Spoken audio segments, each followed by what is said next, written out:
So Excel is here at SATTE for the first time.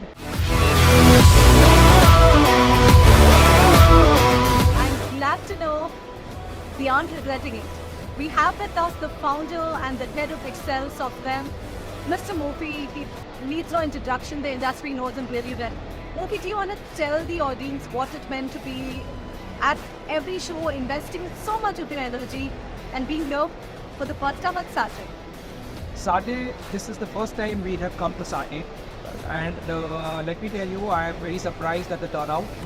I am very happy with the turnout, and I expect good results for our company. And let's see, tomorrow I hope to get more people listening us. And Mufi, you've always believed in saying less and doing more, because that's your mantra with Excel, because you always said ethics and integrity is my key.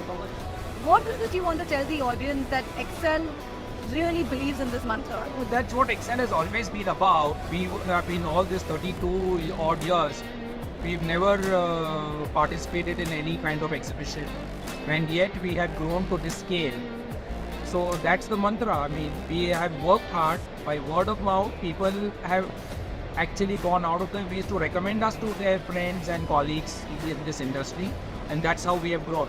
And my last question, what are your expectations from 2024? 2024 is expected to be a very good year, because the travel agents are themselves buoyant with a lot of outbound and travel happening. So I'm sure that is going to spur them in making investments in technology, which would ultimately help them reduce costs.